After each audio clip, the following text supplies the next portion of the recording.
ಓಂ ಸಂಜ್ಞಾಮೂರ್ತಿ ಕ್ಲುಪ್ತಿಸ್ತು ತ್ರಿವೃತ್ ಉಪದೇಶಾತ್ ಓಂ ಅಂತ 2ನೇ ಅಧ್ಯಾಯದ 4ನೇ ಪಾದದ 21ನೇ ಸೂತ್ರ ಇದು.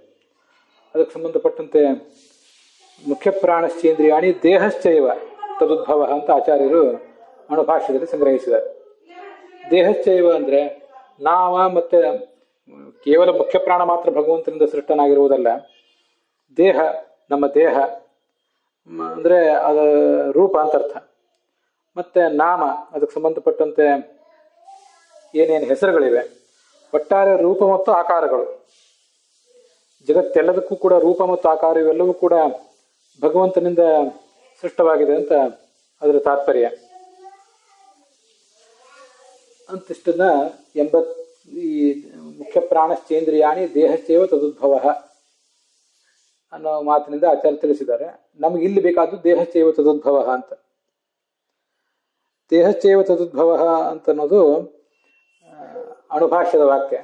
ಅದರ ವಿವರವನ್ನು, ಅದ್ರ ಹಿನ್ನೆಲೆಯನ್ನು 87ನೇ ಗದ್ಯ ಭಾಗದಲ್ಲಿ ಮತ್ತು 88ನೇ ಗದ್ಯ ಭಾಗದಲ್ಲಿ ರಾಘವೇಂದ್ರ ಸ್ವಾಮಿ ಹೇಳಿದರು. ಪರಮಾತ್ಮನಿಂದಲೇ ಎಲ್ಲವೂ ಸೃಷ್ಟಿಸಲ್ಪಟ್ಟಿರೋದು, ಅವನೇ ಮುಖ್ಯಕರ್ತ, ಅವಾಂತರ ಕರ್ತೃಗಳು ಈ ಚತುರ್ಮುಖ ಬ್ರಹ್ಮಾದಿಗಳು ಅಂತ ಅದರ ತಾತ್ಪರ್ಯ ಅನ್ನೋದನ್ನ ನೋಡಿದ್ದೇವೆ. 88ನೇ ಗದ್ಯ ಭಾಗದ ಮುಂದುವರೆದ ಭಾಗದಲ್ಲಿ ಅಸ್ಯ ಅಧಿಕರಣಸ್ಯ ಉಪಾಂತ್ಯತ್ವೇಪಿ ಅನ್ನೋದನ್ನ ನಾವೀಗ ನೋಡಬೇಕಾಗಿದೆ.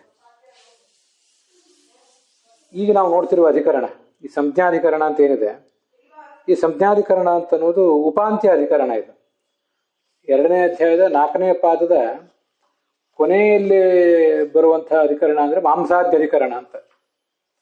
ಅದಕ್ಕಿಂತ ಹಿಂದಿನ ಅಧಿಕರಣ ಇದು. ಉಪಾಂತ್ಯ ಅಂದ್ರೆ ಅಂತ್ಯಕ್ಕಿಂತ ಹಿಂದಿದ್ದು. ಹೀಗೆ ಇದು 12ನೇ ಅಧಿಕರಣ. ಸಂಜ್ಞಾಧಿಕರಣ ಅನ್ನೋದು 12ನೇದು, ಮಾಂಸಾಧಿಕರಣ ಅಂತ ಅನ್ನೋದು 13ನೇ ಅಧಿಕರಣ. ಹೀಗೆ ಮೂಲ ಬ್ರಹ್ಮಸೂತ್ರ ಭಾಷ್ಯದಲ್ಲಿ ಇದು 12ನೇ ಅಧಿಕರಣ, 13ನೇ ಅಧಿಕರಣಕ್ಕಿಂತ ಮುಂಚಿನ ಅಧಿಕರಣ ಇದು.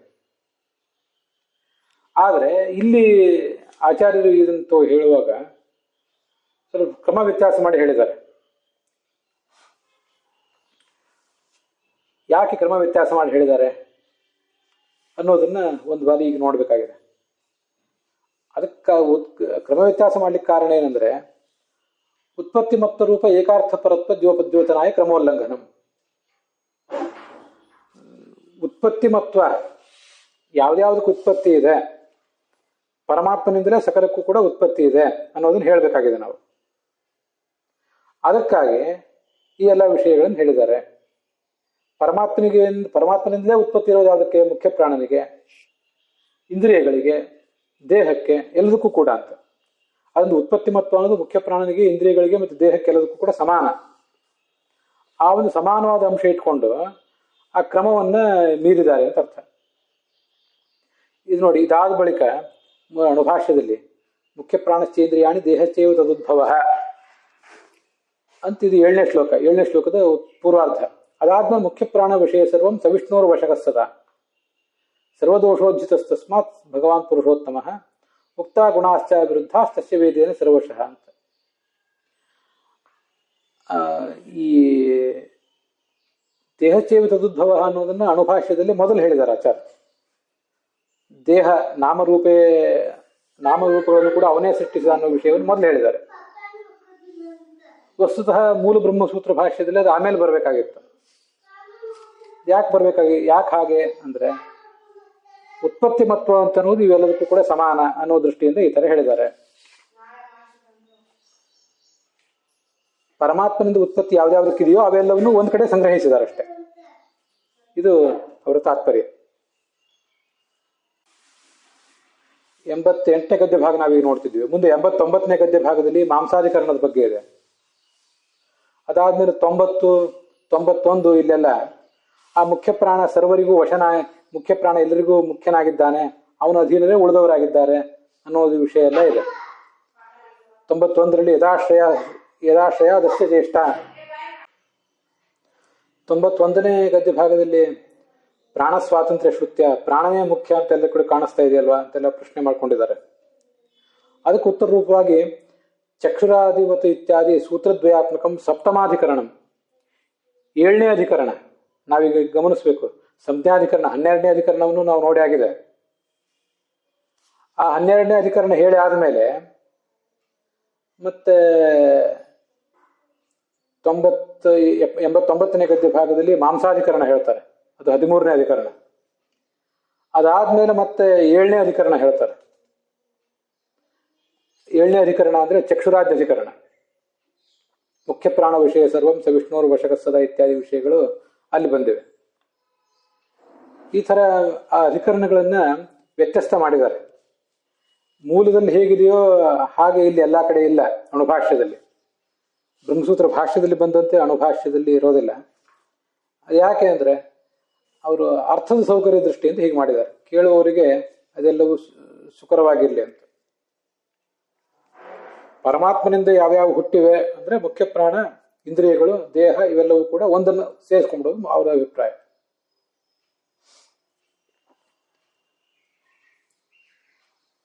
ಹೀಗೆ ಇತಿ ದ್ಯೋತನಾಯ, ಈಗ ಪರಮಾತ್ಮನಿಂದ ಹುಟ್ಟಿಸಲ್ಪಟ್ಟಿರುವಿಕೆ ಅನ್ನೋದೊಂದು ಏಕಾರ್ಥ. ಅದರ ದ್ಯೋತನಿಗಾಗಿ ಈ ಕ್ರಮವನ್ನು ಬಿಟ್ಟಿದ್ದಾರೆ. ಕ್ರಮವನ್ನು ಮೀರಿ ಈ ತರ ಹೇಳಿದ್ದಾರೆ. ಅತ್ರ ಈಶ ಸಂಭವ ಅಂತ ಹೇಳ್ಬೋದಾಗಿತ್ತು, ಅದನ್ನು ಬಿಟ್ಟು ತತ್ಪದವನ್ನು ಪ್ರಯೋಗ ಮಾಡಿದ್ದಾರೆ. ಈಶ ಅನ್ನೋ ಪದವನ್ನ ಹೇಳಿದ್ರೆ ಪರಮಾತ್ಮನಿಂದಲೇ ಹುಟ್ಟಿದೆ ಅಂತ ತಿಳಿದು ಬಿಡ್ತಿತ್ತು. ಆದ್ರೆ ಅವರು ಇದನ್ನ ದೇಹಚೇವ ತದುದ್ಭವ ಅಂತ ಹೇಳಿದ್ದಾರೆ. ತದುದ್ಭವ ಅಂತ ಯಾಕೆ ಹೇಳಿದ್ದಾರೆ ಅಂದ್ರೆ ಸೇಯಂ ದೇವತಾ ಇಮಾಸ್ತಿಸ್ರೋ ದೇವತಾ ಅನೇನ ಜೀವೇನ ಆತ್ಮನ ಅನುಪ್ರವಿಶ್ಯ ನಾಮರೂಪೇ ವ್ಯಾಕರೋತ್ ತಾಸಾಂ ತ್ರಿವೃತಂ ಏಕೈಕಾಮಕರೋತ್ ಅಂತ ಇದೊಂದು ಶ್ರುತಿ ಇದೆ. ಛಾಂದೋಗ್ಯ ಉಪನಿಷತ್ತಿನ 6ನೇ ಭಾಗ ಇದೆ. 6ನೇ ಭಾಗದಲ್ಲಿ ಆರಂಭದಲ್ಲೇ ಬರುವಂಥದ್ದು. ಅದು ಭಗವಂತ ತ್ರಿವೃತ್ಕರಣ ಮೂಲಕವಾಗಿ ಜಗತ್ತನ್ನು ಸೃಷ್ಟಿಸಿದ್ದಾನೆ ಅಂತ ವರ್ಣಿಸ್ತದೆ. ಅದಕ್ಕಾಗಿ ಆ ಶ್ರುತಿಯನ್ನು ನೆನಪಿನಲ್ಲಿ ಇಟ್ಕೊಂಡು ಆಚಾರ್ಯರು ಈ ತರ ಹೇಳಿದ್ದಾರೆ ಅಂತ ಅವರ ತಾತ್ಪರ್ಯ.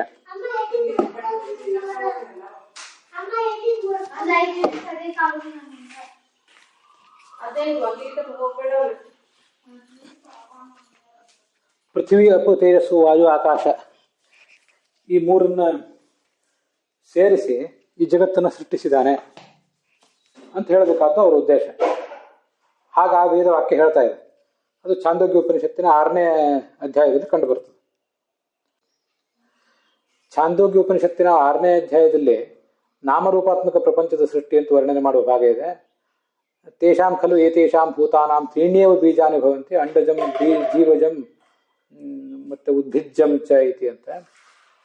ಸೇಯಂ ದೇವತಾ ಈಕ್ಷತ, ಈ ಪರಮಾತ್ಮ ನಾನು ಈ ಜಗತ್ತನ್ನು ಸೃಷ್ಟಿಸಬೇಕು ಅಂತ ಆಲೋಚನೆ ಮಾಡಿದ ಅಂತ ಹೀಗೆಲ್ಲ ಅಲ್ಲಿ ವರ್ಣನೆ ಇದೆ. ಸೇಯಂ ದೇವತಾ ಇಮಾಹ ತಿಸ್ರೋ ದೇವತಾ ಅನೇನ ಜೀವೇನ ಆತ್ಮನ ಅನುಪ್ರವಿಶ್ಯ ನಾಮರೂಪೇ ವ್ಯಾಕರೋತ್ ತಾಸಾಂ ತ್ರಿವೃತಂ ಏಕೈಕಾಂ ಅಕರೋತ್ ಅಂತ ಹೀಗದು ವೇದವಾಕ್ಯ.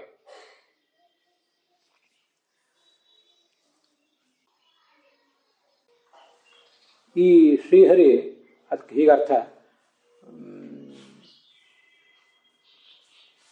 ಶ್ರೀದೇವಿ, ಪ್ರಾಣದೇವರು ಮತ್ತು ರುದ್ರದೇವ ಈ ಮೂರು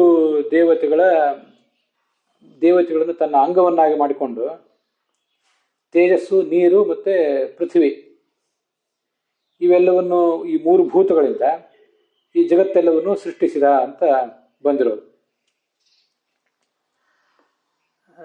ಸೇಯಂ ದೇವತಾ ಈ ಪರಮಾತ್ಮ, ಇಮಾಹ ತಿಸ್ರೋ ದೇವತಾ ಈ ಮೂರು ದೇವತೆಗಳನ್ನ, ಅನೇನೈವ ಅಂತ ಅಲ್ಲಿದೆ. ಈಗ ರಾಘವೇಂದ್ರ ಸ್ವಾಮಿ ಈ ಪುಸ್ತಕದಲ್ಲಿ ಅನೇನ ಅಂತಿದೆ, ಅದನ್ನು ಅನೇನೈವ ಅಂತ ತಿದ್ಕೊಳ್ಬೇಕು.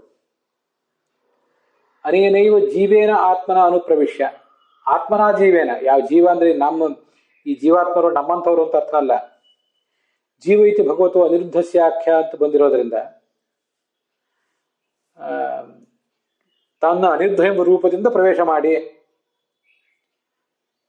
ಈ ಎಲ್ಲ ನಾಮರೂಪವಾದ ಜಗತ್ತನ್ನ ಸೃಷ್ಟಿಸಿದ. ಒಂದು ರೂಪ, ಅದಕ್ಕೆ ಹೆಸರು. ಇದಂತ ಈ ಜಗತ್ತನ್ನು ಸೃಷ್ಟಿಸಿದ. ತಾಸಾಂ ತ್ರಿವೃತಂ ತ್ರಿವೃತಂ ಏಕೈಕ ಮಕರೋತ್. ಶ್ರೀದೇವಿ, ಪ್ರಾಣ ಮತ್ತು ರುದ್ರ ಈ ಮೂರು ದೇವತೆಗಳನ್ನ ಪರಸ್ಪರ ಮೂರು ಅಂಶಗಳನ್ನ ಉಳ್ಳವರನ್ನಾಗಿ ಮಾಡಿದ ಅಂತ ಹೀಗದರ ತಾತ್ಪರ್ಯ.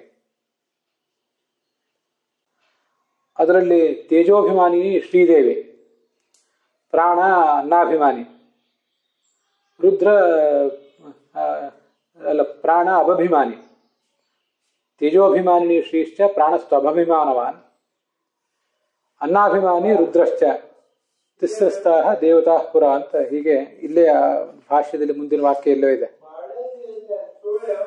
ಆದ್ರಿಂದ ಹೀಗೆ ಮೂರು ಭಾಷ್ಯದ ಇನ್ನೊಂದು ವಾಕ್ಯನೂ ಹೀಗಿದೆ. ತೇಜಸ್ ಸಂಸ್ಥಾಚ ಸಾ ದೇವಿ, ಶ್ರೀದೇವಿ ತೇಜಸ್ಸಿನಲ್ಲಿ, ಪ್ರಾಣ ಅಪ್ಸು ಸ್ಥಿತ ಏವಚ, ಅನ್ನ ಸಂಸ್ಥೋ ಹರಹ ಅನ್ನಾಭಿಮಾನಿ ರುದ್ರ. ಹೀಗೆ ಈ ದೇವತೆಗಳ ಸಹಾಯದಿಂದ ಅದನ್ನೆಲ್ಲ ಮಾಡಿದೆ. ಇತ್ಯಾದಿ ಶ್ರುತ ತ್ರಿವೃತ್ ಕರ್ತೃತ್ವೇನ, ಅಲ್ಲಿ ತ್ರಿವೃತಂ ತ್ರಿವೃತಂ ಅಕರೋತ ಅಂತ ಬಂದಿದೆಯಲ್ಲ, ಅದು ಬಂದಿರುವುದರಿಂದ ಹೀಗೆ ತ್ರಿವೃತ್ಕರಣದ ಮೂಲಕ ಜಗತ್ತನ್ನು ಸೃಷ್ಟಿಸಿರುವ ವ್ಯಕ್ತಿ ಯಾರು ಅಂದ್ರೆ ಪರಮಾತ್ಮ ಅಂತ ಹೇಳಬೇಕಾಗಿದೆ. ಅದಕ್ಕಾಗಿ ಈಶನಿಂದ ಸೃಷ್ಟಿಸಲ್ಪಟ್ಟಿದೆ ಅಂತ ಹೇಳಲಿಲ್ಲ ಅವರು, ಈಶ ಸಂಭವ ಅಂತ ಹೇಳಲಿಲ್ಲ. ಸೇಯಂ ದೇವತಾ ಅಂತ ಅಲ್ಲಿ ಸಾ ಇಯಂ ದೇವತಾ ಅಂತ ತಚ್ಛಬ್ದ ಇದೆ, ತಚ್ಛಬ್ದ ಸ್ತ್ರೀಲಿಂಗ ಇದೆ. ಆ ತಚ್ಛಬ್ದ ಸ್ತ್ರೀಲಿಂಗವನ್ನೇ ತದುದ್ಭವ ಅಂತ ಇಲ್ಲಿ ತೇನ ಉದ್ಭವ ತದುದ್ಭವ ಅಥವಾ ತಯಾ ಉದ್ಭವ ತದುದ್ಭವ ಅಂತ ಹೀಗೆ ಸೂಚನೆ ಮಾಡಿದ್ದಾರೆ ಅಂತ ತಿಳ್ಕೋಬಹುದು. ಈ ಪರಾಮರ್ಶವನ್ನು ಸೂಚನೆ ಮಾಡಲಿಕ್ಕಾಗಿ ತದುದ್ಭವ ಅಂತ ಪ್ರಯೋಗ ಇದೆ. ತೇನ ರೂಪಾದಿ ಸೃಷ್ಟೇ ತ್ರಿವೃತ್ಕರಣ ಸಾಪೇಕ್ಷತ್ವ ತತ್ಕರ್ತುರೇವ ದೇಹಾದಿ ಕರ್ತೃತ್ವ ಮಿತಿ ಯುಕ್ತಿ ಸೂಚಿತ. ರೂಪ ನಾಮ ಮೊದಲಾದವುಗಳನ್ನು ಸೃಷ್ಟಿ ಮಾಡಬೇಕಾದ್ರೆ ಅದಕ್ಕೆ ಈ ಮೂರು, ಪೃಥ್ವಿ ಅಪ್ಪ ತೇಜಸ್ಸು, ಈ ಮೂರು ಬೇಕು.